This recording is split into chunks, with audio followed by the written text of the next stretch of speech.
Hello, ladies and gentlemen. If you don't know who I am, my name is Shook. I make videos for NBA. I make videos for NFL. I'll try to get an NFL video out this week. I know I haven't made, I had one 2 weeks ago, but haven't had them consistently of late. I'll try to get one out this week for you guys, but yeah, make videos for that. All these videos, they get posted on this subreddit right here. It's called DF Sports. You can ask me questions leading up to lock about the slate. Anything you need, I'll reply to you over this on this Reddit.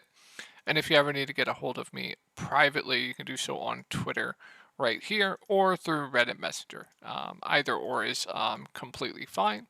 And yeah, before we get into this two-game slate, let's go over my lineups from tonight. Or a lineup. We'll go over Showdown too. So um, wasn't the best of days for me, but yeah, if you are interested in, joining my Discord, I'll have a link to that down below where I give you guys player pools for cash and tournaments. I give you guys a core of 4 players to play, private videos, showdown content, night slate content, a whole bunch of stuff, NFL stuff.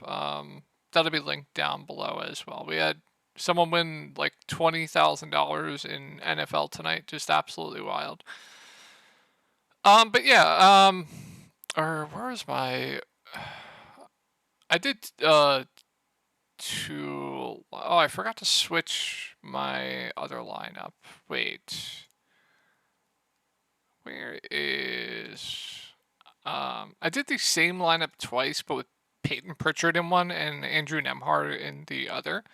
Um, but my core tonight was, and I had Malik Monk here, but I was dead, so I had to swap to Kevin Herter because Malik Monk was going to be chalk, so I had to make a swap there. But my core tonight was Malik Monk, he nuked. Jason Tatum, he nuked. Um, Jonas Valanciunas, random foul trouble. Still had an okay game. And then Al Horford. I was really, really close to making Bruce Brown a core play, but went to Horford instead. That Horford game, man. And if you played Andrew Nemhard tonight, I had Nemhard in one lineup. Just so unfortunate.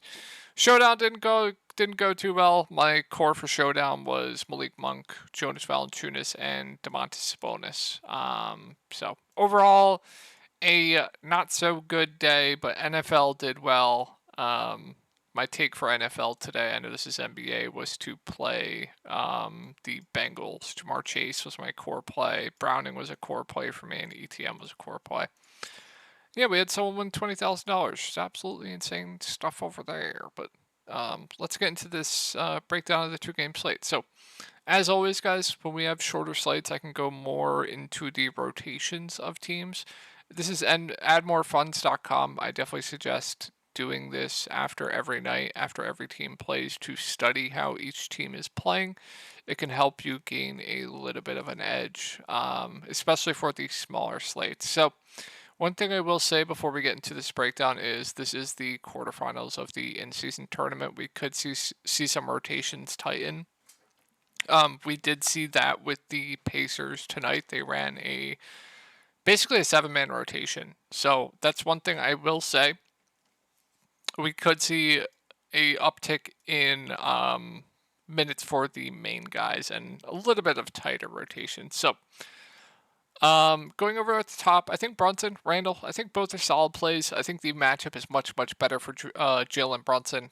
Guards have been pretty solid against the Bucks this year, so I think Brunson is the much better play in this matchup compared to Julius Randle.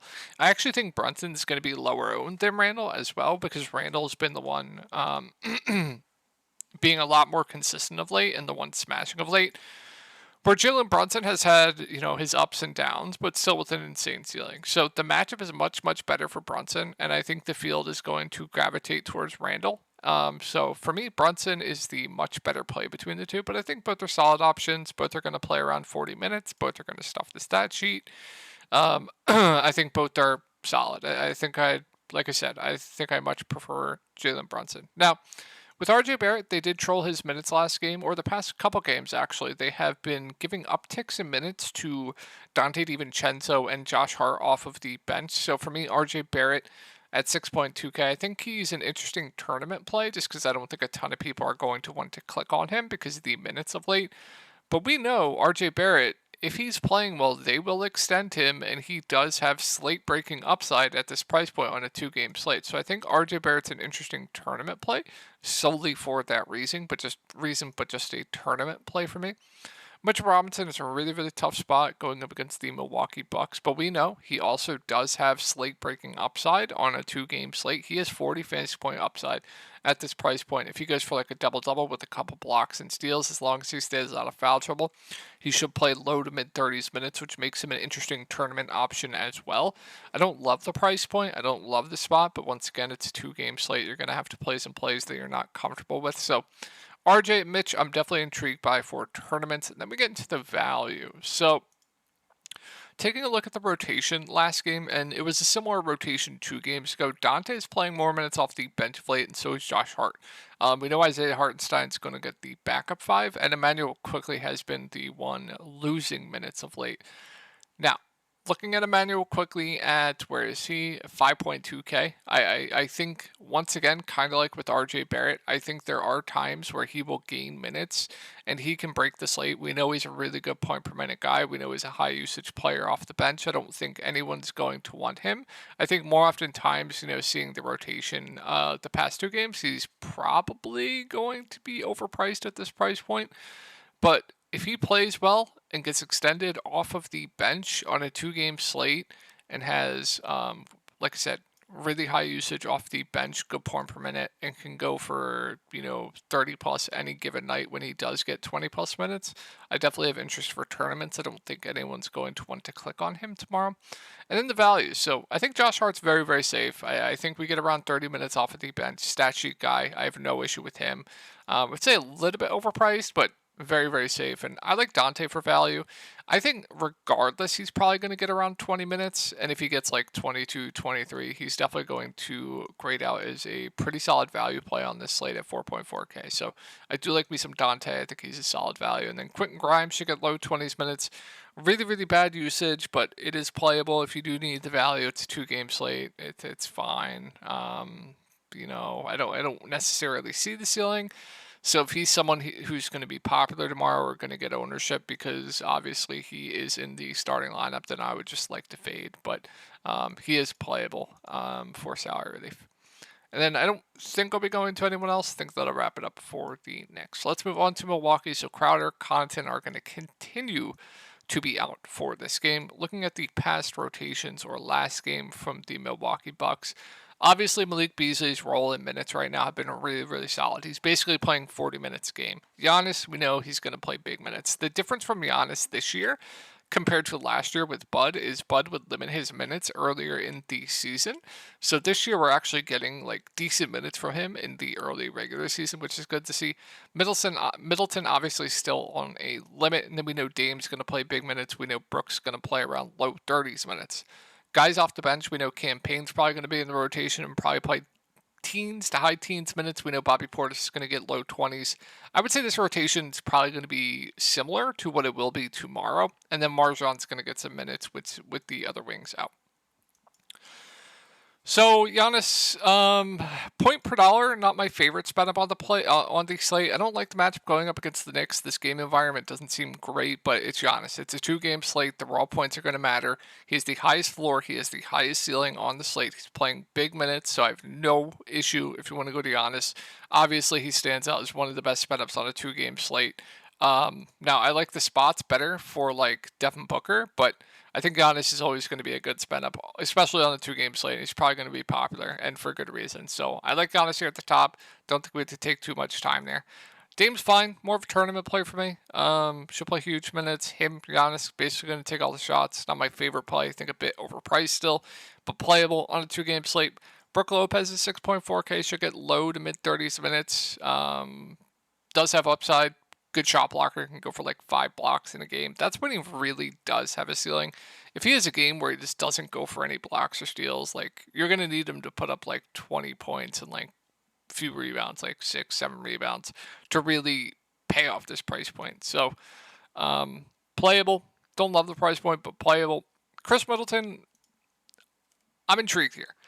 Now, obviously, still on a limit.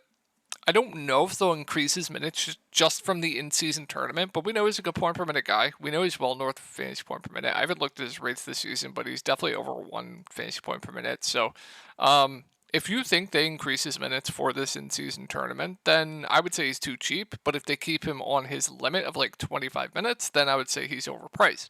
So I think Middleton's interesting. I'll be looking over beat writers tomorrow to see if we get any clarity on his minutes, and then I'll update on Reddit there. And then Malik Beasley, 5.7K. I have no issue paying this price for him. No issue. No issue. The minutes he's playing right now are just absolutely insane. Now, 6 of 11, 4 of 7 from 3. He shot 15 times from 3. I wouldn't expect that again, but 4 of 8. Been shooting solid from 3. I think, these games are definitely a bit of an outlier, but whenever you have a guy playing 40 minutes a game, he's sub 6K, he's definitely firmly in play for me. So I like Beasley. And then Bobby Portis, I like. Really good point per minute guy. I'm expecting, low to mid 20s minutes from him. Good rebounder. Has double upside. 5.6K seems like a fair price point. So I think Portis is a very good play. Too solid. Campaign, he'll be in the rotation off the bench, probably high teens minutes, good point per minute guy. I think he's a reasonable value at 4-1. And then Marjon Beauchamp, playable value, should get high teens minutes, but very, very low usage, but playable if you do need the punt value there. Phoenix, Eric Gordon questionable. Pretty important news there, but we'll pull up the rotation last game for the Phoenix Suns. I think they're up here. I had them. Here they are. So Eric Gordon was out this game. If Eric Gordon's out again, it's going to basically they're going to run like the most disgusting rotation with the wings and like Keita Bates-Diop, Yuta, Nasir Little, etc. Jordan Goodwin will get run as well. So it's going to be pretty disgusting. And if Eric Gordon's in, obviously Grayson Allen's going to be overpriced, and then it kind of just kills like Keita Bates-Diop, Nasir Little, Yuta Watanabe. They would all be out of play for me. And then we know starters are going to get big minutes. Nurkic fouled out in this game. Wouldn't look too into that. And then we know, like I said, starters are going to get pretty big minutes here. So Booker, probably one of my favorite spin-ups on the slate, point per dollar. His role is obviously really good. They're going to play huge minutes. He's stuffing the stat sheet. It's a good spot up against the Lakers. I really like Booker. I think KD's fine, but I definitely prefer Booker. And then Yusuf Nurkic, his minutes have been ticking up of late. He fouled out this game, but I'm expecting low to mid 30s minutes from him. Really good point per minute guy.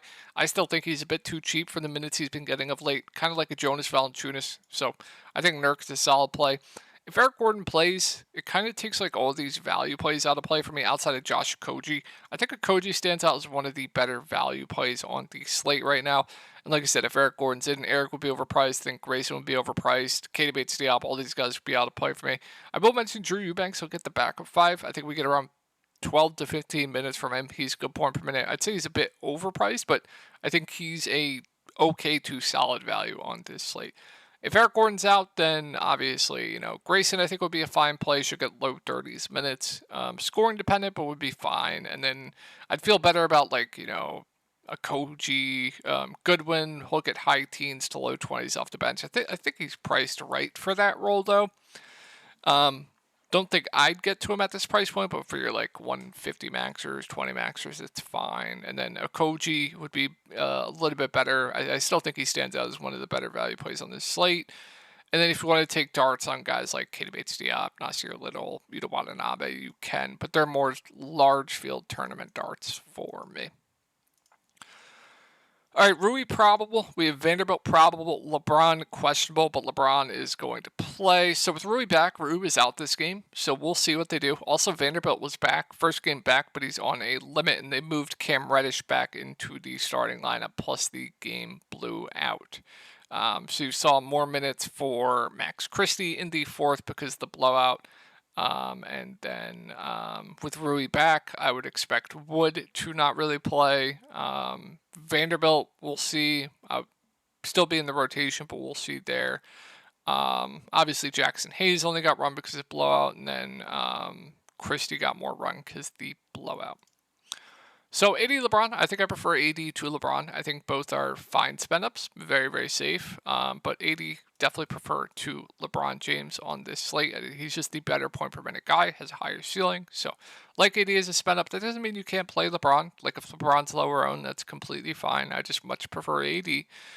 D'Lo at 6'7" feels priced about right. Minutes also. There are points and times where he does get benched. More so last year, but he has gotten benched at some points this season, so a little bit riskier.